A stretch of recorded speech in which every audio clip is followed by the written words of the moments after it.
Los dos reinos. Un diálogo entre la fe y la cultura. Programa a cargo de Monseñor Héctor Aguer, arzobispo de la Diócesis de La Plata, con la conducción periodística de Fernando Estrada.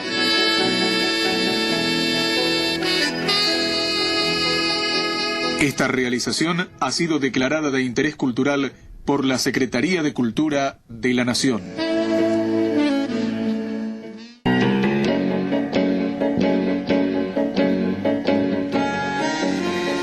Todos sabemos que está corriendo el año del Bicentenario, con una extensión de 6 años como para que sea bicentenario del periodo que va entre el 25 de mayo de 1810 y el 9 de julio de 1816.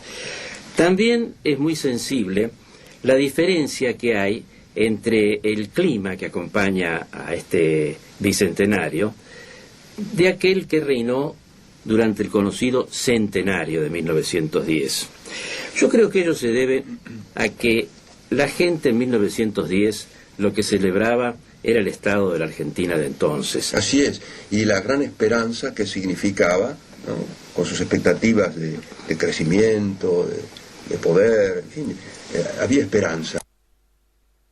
El contraste con este bicentenario yo lo ubicaría precisamente allí. Estamos en un momento de depresión. En que no se siente ni necesidad ni razón para festejar. Y por eso no parece que haya muchos festejos disponibles, ¿no? De todos modos, pueden servir, siempre sirven estos aniversarios redondos, para meditar sobre qué fueron los hechos que se pretende evocar. Y fíjese, monseñor, ya se habla de bicentenario como con 6 años. Es mucho para un aniversario. Es además, no somos capaces de sostener un festejo tan prolongado. No. Pero ¿por qué 6 años? Y si uno rasca un poco la cosa, ve que se hace referencia a un conflicto que duró 15 años. Sí. Es decir, la Guerra de la Independencia, para haber durado 15 años, no pudo haber sido un movimiento tan determinado por las circunstancias que estarían maduras para traer un resultado. Y que hubiera recibido un apoyo tan masivo de todas las poblaciones. Es imposible, máxime si se tiene en cuenta que la resistencia realista o española, como se la quiera llamar, tuvo su base en el mismo continente, tuvo muy pocos aportes desde el exterior. La famosa expedición de Morillo, que luego se arregló, para usar una palabra un tanto grosera, con Bolívar, episodio muy extraño. La misma batalla de Ayacucho, con los pactos previos que poco a poco se van conociendo mejor. Es decir, fue una guerra muy larga que en rigor pudo haber durado mucho más. Y eso indica que por lo menos existían 2 bandos con suficiente arraigo cada uno en la sociedad de entonces.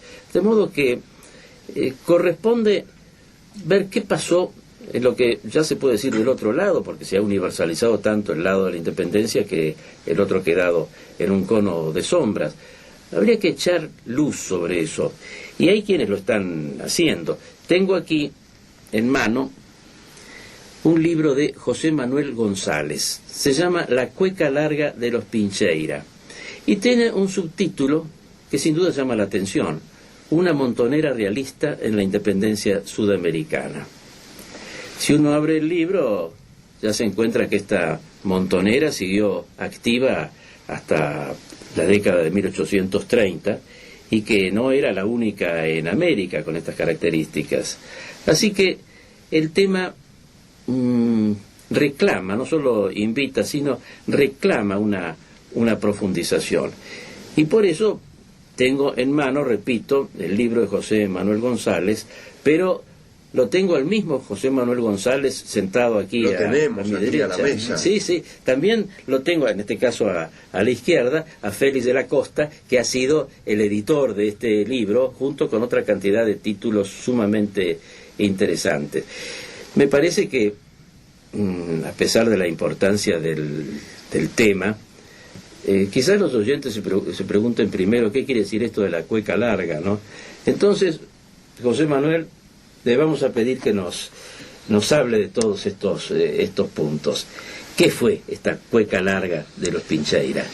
Bueno, muchísimas gracias por la cordial invitación suya, doctor Estrada, y como señor, especialmente agradecido por invitarme a participar en esta audición. ¿Qué es la cueca larga? La cueca larga lo explicamos ahí en una notita, ¿no? Es decir, es una forma folclórica chilena. Cueca más o menos conocen todos, más o menos, lo que es larga, es una característica, y yo decía que por la marcialidad en algún momento que tiene este ritmo chileno, tan vigoroso, tan fuerte y demás, podía ser asimilable a otras formas folclóricas del mundo hispánico, decía las jotas de la lealtad por los carlistas o los corridos de Cristo Rey por los cristeros mexicanos, para reemplazar la palabra epopeya. Es decir, recurría a una palabra de la tradición castiza de nuestros pueblos, jota, corrido, cueca, para como en un simple juego, pero también como algo más que un juego, para adentrar en la tradición popular, nombrar esta gesta, esta epopeya, dejando de lado este aspecto metafórico, poético. ¿Qué son los Pincheira, ¿no? Tratamos de algún modo de dilucidarlo en el libro. Son expresión, creo yo, la expresión más negada, más severamente negada, de la resistencia al proceso. Yo prefiero, siguiendo consejo de un cordial maestro y amigo, don Julio González, llamarlo de secesión. Yo creo que hay que tener el coraje de llamar a la guerra. La guerra fue de secesión y no de independencia, porque yo no veo independencia lograda en Hispanoamérica. Una guerra civil. Una guerra civil, naturalmente, civil.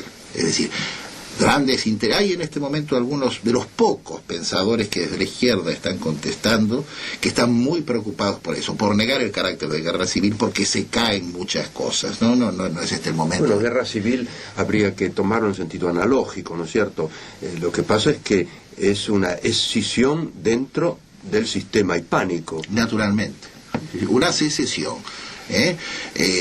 Una secesión que evidentemente no ha contado con el apoyo popular.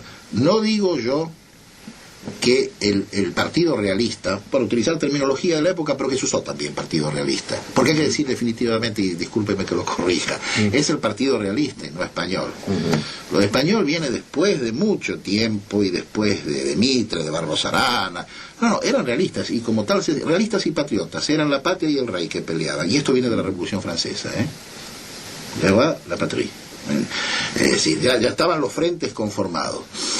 Entonces, el Partido Realista, es decir, tiene fuerte adhesión popular, sobre todo en el principio, y en todo caso... Sobre todo en el norte, diría yo, ¿no? Sí. Y como consecuencia de las torpezas de la primera expedición que envía la Junta. Pero también en Montevideo. Pero en Córdoba, con defecciones, en Cuyo, hay que estudiar las actas de los cabildos cuyanos, de los 3 cabildos, y ahí se nota la indiferencia, ¿no? Inclusive, es decir, hay una, no lo tengo presente en este momento, pero un clásico de la historia local sanjuanina, estudia a fondo y dice, miren, aceptaron a la Junta primero ante el desconcierto. ¿Qué está pasando? Es un momento tremendo para el imperio, es decir, la crisis que se desata después de que se llega, no a Cádiz, como se dice vulgar, sino a la isla, la actual isla San Fernando, Isla de León, Real Isla de León en esos años. Es tremendo el desconcierto, es como si realmente Buenos Aires estuviera ocupada en este momento, y bueno, yo estoy en Misiones, ¿qué hago? Obedezco a quién, al comandante militar de la zona, al jefe de gendarmería, al obispo, hay desconcierto. Y este desconcierto es lo que produce que a veces se reconozca a la Junta de Buenos Aires por una especie de, diría yo, temor reverencial a la autoridad, tan propia de la sociedad tradicional, ¿no? Por otra parte, la Junta de algún modo se arrogó, quiso arrogarse la continuidad con las juntas españolas y la representación del rey, ese problema famoso de la máscara. La máscara. Y otro hecho muy importante es que el virrey salió de circulación, el virrey Cisneros, de modo que solo estaba la Junta. Claro, el virrey desaparece, se lo manda sellado prácticamente a Canarias con un barco inglés, no pueden bajar en ningún momento, se va a la Real Audiencia con ellos, o sea, cae otro poder importante. Entonces, claro, queda la Junta. Y acá sí hay un detalle interesante. La Junta, antes de tener ninguna respuesta de los pueblos del interior y del litoral, como se decía en el lenguaje viejo, ya dispone la salida de los ejércitos. Los ejércitos, ya está, decíamos hace un momento, ya esa intención de liberar manu militari. Es decir, los liberaremos, queráis o no. Esto se dispone rápidamente. Bueno, había evidentemente un plan, y luego, como bien decía Monseñor hace un momento, la tradicional máscara, que no habla muy bien del nacimiento del país, ¿no? Si fue una máscara, la partida del bautismo no anda bien, ¿no? Hay una discusión sobre eso, ¿no? Yo no la veo todavía suficientemente clara, pero es probable que se haya usado ese artificio. ¿Sí? Y sí. Pero por otra parte, los sentimientos monárquicos estaban muy arraigados en buena parte de la población. El hecho de que Belgrano y San Martín pensaran en coronar un descendiente del Inca o traer a la princesa Carlota, veían una transición diversa, porque el problema del régimen político es muy importante también en la precipitación de los acontecimientos. Juan Bautista Alberdi hace un juicio muy certero en una de sus obras, comparando con Brasil. Dice que Brasil no cometió el error de hacer la revolución de la independencia y la revolución del cambio de régimen de una sola vez, sino que las hizo a lo largo del tiempo. En cambio, el caso de la América Española fue la tentativa de hacer las dos a la vez, y las dos salieron imperfectas. Sí, naturalmente. Es interesante escuchar, en torno a la crisis de 1890, se reúnen, esto está registrado, no tengo en este momento pero lo podemos en algún momento confirmar. Hay una reunión de notables en la ciudad de Buenos Aires. Preside Ernesto Quesada, está el general Mansilla, Lucio Mansilla, el de la excursión, ¿no? Y él dijo, y porque hay una sensación de inmoralidad, lo que viene del 90, lo que reflejó la bolsa de Julián Martel, es decir, hay una sensación fea. El más duro es Mansilla, un hombre aparentemente del riñón del liberalismo criollo del 80, pero fue un hombre siempre de fuerte sentido españolista, tanto que es así que Lucio Mansilla, este señorito del 80, le ofrece a España su espada para ir a pelear contra los norteamericanos en Cuba en 1898. Dato poco conocido. Fue siempre. Y Mansilla, cuando en esta junta de notables que se reúne en casa, creo que es de Ernesto Quesada, que la presidió Quesada, creo, pero sí, no sé si fue en su casa, ¿no? Él dice, señores, es feo lo que vino después de nuestro proceso de independencia, siento olor a fracaso, y por de pronto digo, fue apresurada. Yo creo que estas cosas han sido cubiertas. Vasconcelos en México dice exactamente lo mismo. En 1890, cuando ya había una experiencia de la Constitución y una clase política arraigada. Y sin embargo, se ha sido glorificada la época de los años 80 del siglo XIX. Hay una crisis. Pero no nos estamos yendo demasiado, porque si no nos vamos a decir quiénes eran los Pincheiros. Bueno, ahí está, decía, yo parto de una no diría una hipótesis, dejémoslo ahí. La independencia impuesta a los pueblos, usemos la terminología castiza tradicional, no al pueblo, sino a los pueblos, y con activa participación extranjera, que es un dato muchas veces conocido, pero a veces soslayado, y bueno, ¿y qué va a hacer? Y todo, ¿no? Claro. Sí. Pero hoy día eso no se puede negar, hay documentos. Claro, es abundante, es asombroso. La primera bandera, en realidad, que la Junta autoriza a levantar en el puerto, es una bandera que se constituye con la Real. Mejor dicho, ya no con la Real, porque como la Marina ya tenía la roja igual, la que decíamos antes, que ahora según la Constitución es roja y amarilla, pero bueno, la española, era la roja igualdad, y la otra mitad, la bandera, la Union Jack, la bandera inglesa. Es todo un símbolo. Esa es la primera bandera que levantan las fuerzas. Porque la bandera de Belgrano es 1812. Por eso viene luego, Esto recuerda la bandera pseudo vasca de la ETA. Y bueno, ahí esa crucecita de San Andrés se la puede andar dando muchas vueltas. Pero volvamos para que Monseñor no me rete. Hay que respetar el reloj y el respeto a la jerarquía es fundamental. Es un nombre que suena gallego. Suena, y nietos de gallegos eran. Una familia de Chillán, del campo del sur de Chile, lo que se llamó Penco, a la región, lo que está hoy en torno a la desgraciada y martirizada Concepción, que hemos desgraciadamente vivido hace unas pocas semanas. Una familia de guasos, como se dice en el lenguaje, es el gaucho nuestro, no el paisano, el guaso chileno, el guasito chileno. Una familia, el abuelo, el padre, suboficiales, gente de la frontera, frente al Biobío estaba el Arauco, el legendario Arauco, que a través de negociaciones hechas por los virreyes del Perú, por los capitanes generales de Chile, por la intervención activa de la Iglesia, sobre todo el convento de franciscanos de Chillán, se llega a pactos estupendos con esas indiadas, por los cuales termina una guerra que había durado 200 años, ¿no? La flor de mis Guzmanes se llevó el Arauco, decía Felipe II, al principio, ¿no? Tremenda la guerra de Arauco, y se concierta con esta gente del ultra Biobío, de más allá del Biobío, la paz. Los Pincheiras están de este lado, digamos, del norte, Biobío hacia el norte. Son una tradicional familia de campesinos, en el lenguaje, de aparceros, de gente que está vinculada al ejército, por una tradición al ejército de la frontera, al ejército del Biobío, y por otro lado explotan sus pequeños en relación con familias más adineradas, una familia catalana, una familia vasca, los Oñartu, y cuando viene el movimiento se convierten en referentes a continuación de una gran figura que no podemos ahora hablar porque el tiempo se va, que es Benavides, tremendamente criticado, sus errores habrá cometido, la guerra, decían los griegos, en la guerra como en la guerra, y es así, por eso no tienen que estallar.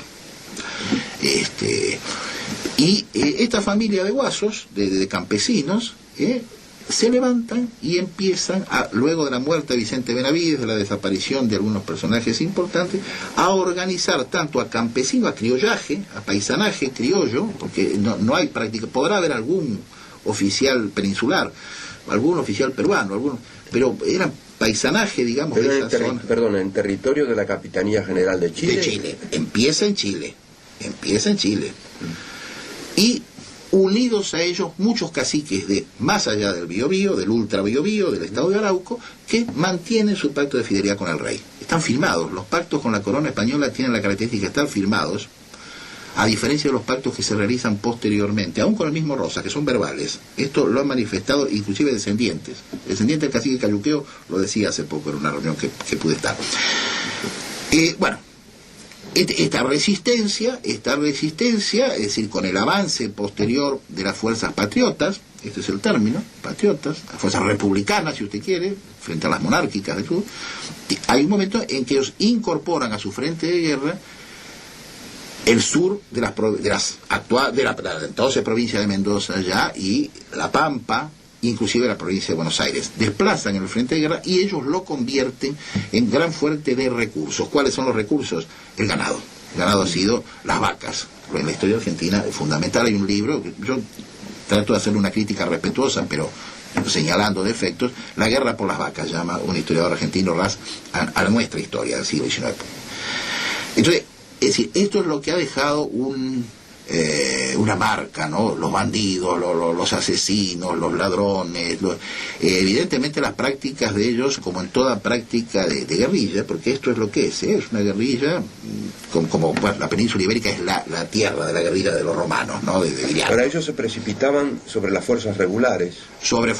Caen sobre población, tienen enfrentamientos con fuerzas regulares, es decir, es muy complejo, es realmente el tema de cómo funcionan los desplazamientos. Por ejemplo, ¿qué expedición atacan? ¿La del ejército del norte? No, ellos se concentran en el sur. El enfrentamiento de ellos es mantener, porque objetivamente los Pincheiras en realidad, dada su condición de prácticamente patrulla aislada, como quedaron, eran 400, 500, 600, y el apoyo de los indígenas. La obsesión de ellos es mantener... Como la chuanería. Era una chuanería, digamos. Y bueno, yo lo llamo así, se pudo haber llamado una chuanería en las Pampas, o una bandera criolla, Era mantener esta bandera. Esto es importantísimo, porque esto es lo que les daba categoría a ellos de soldados. Por eso el interés de sus enemigos, dicen, no, esa la bandera era un pretexto, no. Y acá hay documentación. Todavía en la época de la Guerra del Brasil, cuando se les ofrece paz, porque ellos están ahí como una especie de Estado en el sur de Mendoza, de golpe se aliaban con el Partido Federal, de golpe venían un unitario, ellos están se habló en la Segunda Guerra Mundial, lo del atentismo en Francia, de la espera de los que querían ver cómo salía, ganan los aliados, gana el eje. Era una política de sano egoísmo nacional. Ellos están en atentismo, pero esperan siempre la llegada de esa expedición salvadora. Tienen territorio bajo control. Sí, con capital y todo, ¿eh? Tienen capellanes. Ojo, no son un acto de bandoleros, ¿eh? Hay capellanes, por lo menos uno o dos, uno seguro. Y hay una especie de pequeño estado con una capital en Barbarco, en el actual norte de Neuquén.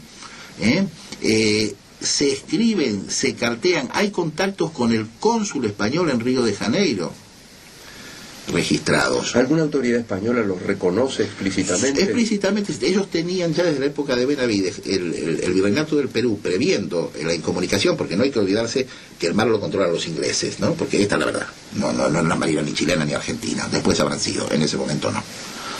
Entonces las comunicaciones se cortan mucho, sobre todo después de Ayacucho, no ni hablar. Pero en prevención, con una sana política tradicional, se le envían ya a Benavides despachos en blanco del virrey del Perú, confiando en el buen entendimiento y sano criterio, para que nombre oficiales y mantenga la categoría de oficialidad regular y no de partidas alzadas o de simple fallecioso. O sea, hubo una preocupación. Ahora, imaginémonos que Ayacucho es del 25, ellos terminan en enero del 32, cuando el mayor de ellos, no el mayor, sino la inteligencia más clara de ellos, José Antonio Pincheira, mueren los tres hermanos en diversos momentos de la confrontación. Se da cuenta que ya no hay más salida, entonces se firma un pacto, con el presidente Bulnes de Chile, que pasa a la actual frontera y produce ahí una verdadera hecatombe en las zonas pincheirinas. Y bueno, este es un detalle que me parece interesantísimo, porque es casi, esto va para una película de Mel Gibson, ¿no? Por cuidado, dice que ahora Gibson va a contar las historias del brigantaggio italiano, de las guerrillas borbónicas tradicionalistas, pues esta también merece la pena. Se hace firmar y dice: yo me entrego, yo vuelvo a Chile. Y le dicen: pero usted tiene que servir a Chile. Sí, solamente si Chile entra en guerra con España, yo no sirvo. Eso no es un bandido, es un hombre leal hasta las últimas consecuencias, ¿no?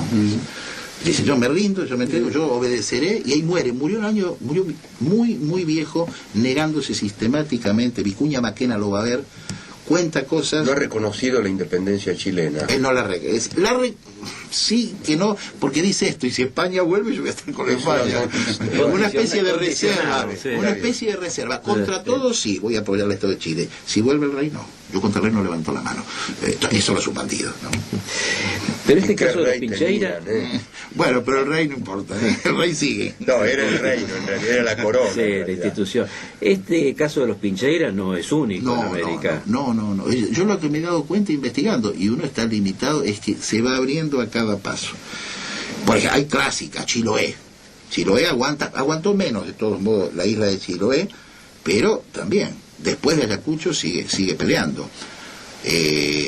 Bueno, el himno de Chiloé lo sigue diciendo hoy día y se canta en todas las reuniones: es el último baluarte del Imperio Español. Ellos se lo adjudican, ¿no? Yo ya con Neuquén les discuto esta plaza.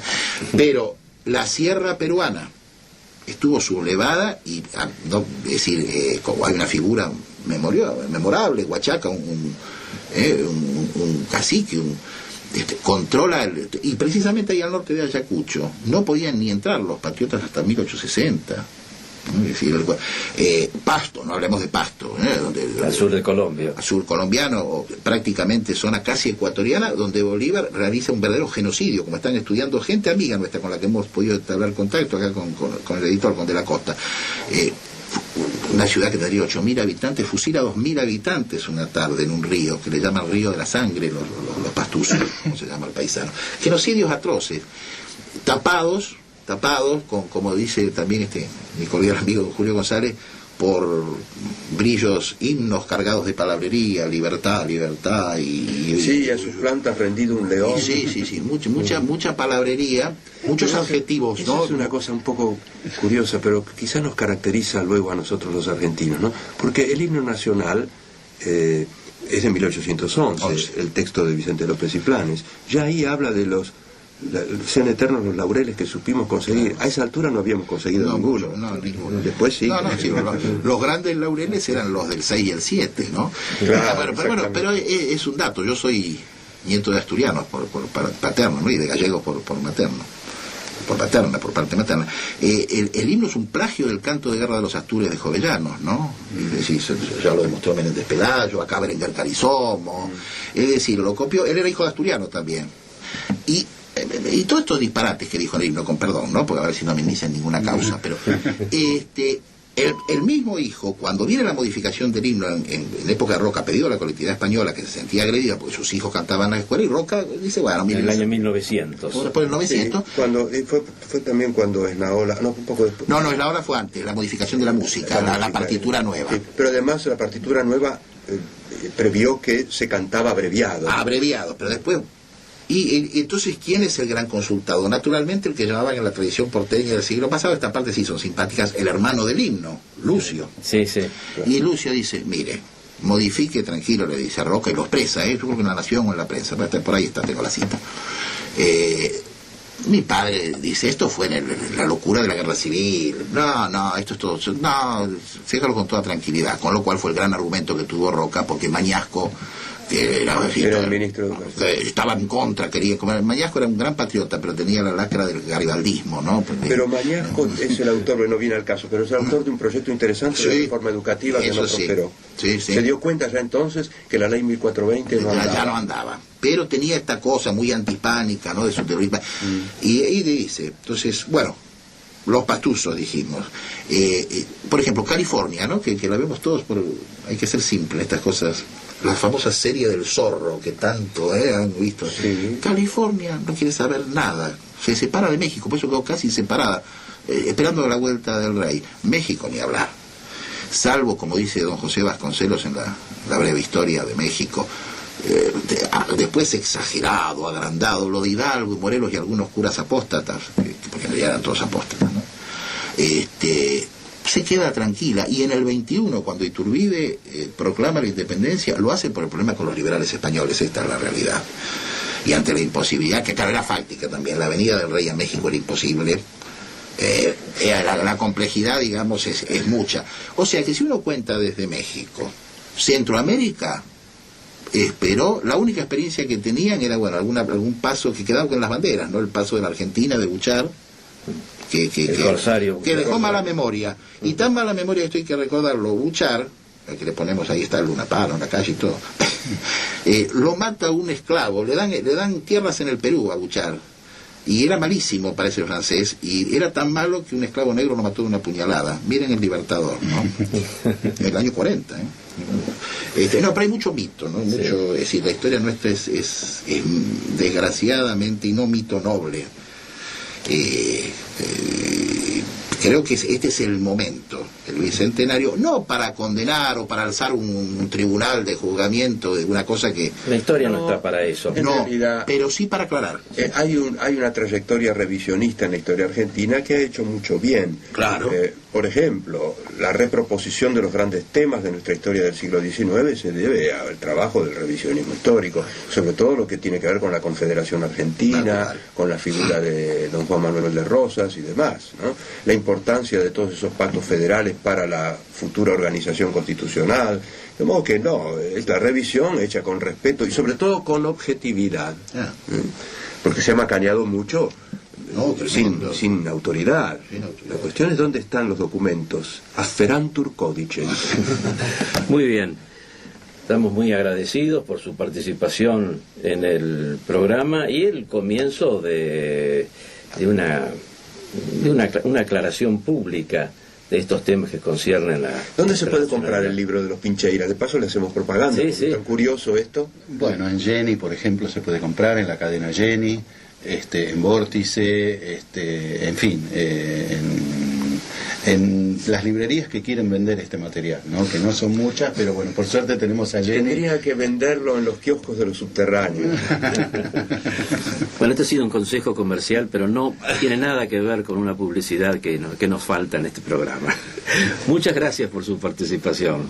Muchísimas gracias a usted, monseñor. Hemos conversado con el doctor José Manuel González.